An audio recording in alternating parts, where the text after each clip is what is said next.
In our handprint care work, it was really interesting to look at, what can we learn from the past to prepare for climate migrations and food production challenges in southern Africa today. And we looked at the growing of food, particularly amongst the Bokoni and in the Nyanga area, where, the ancient stone cities, they had areas where they grew food. So they experienced cycles of drought and famine, and these were mitigated by the development of expertise in soil water retention. Most notable here were the terraced agroecological lands of East and Southern Africa. In the south, we had the Bokoni. On the Central Plateau, we had the Nyanga, and many others in East Africa. These are all tourist attractions today. They are on hillsides, and there are many mystery stories about the disappearance of the stone city cultures.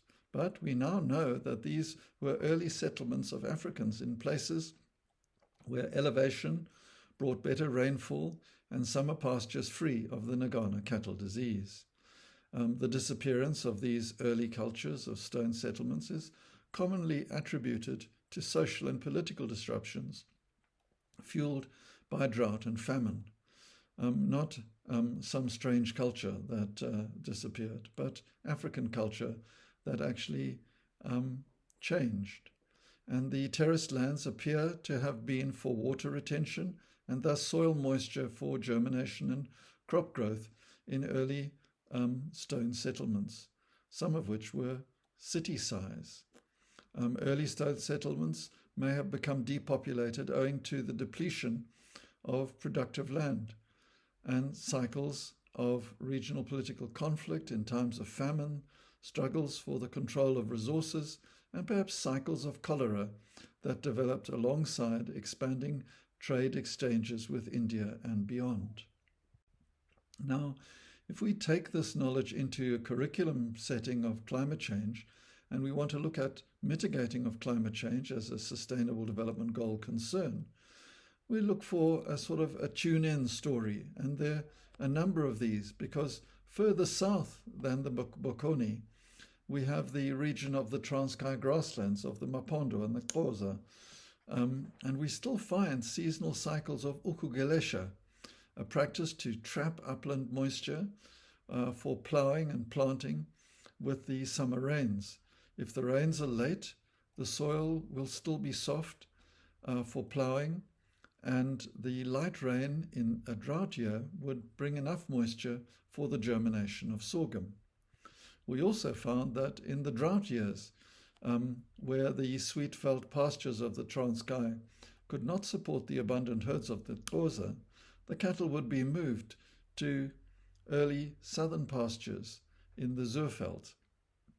And the cattle would be kept there for a few months because the sourveld grasses wouldn't provide them the nutrient.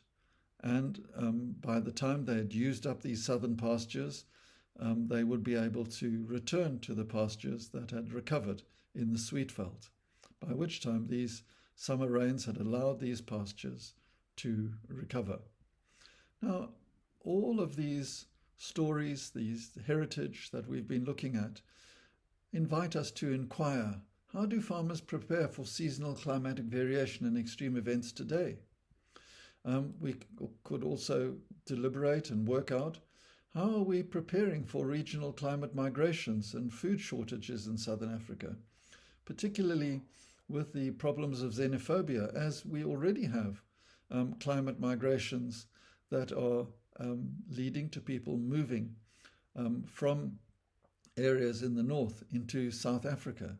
What sort of actions could we take at home and in our communities to mitigate climate migration challenges and possible future shortages that we might find today?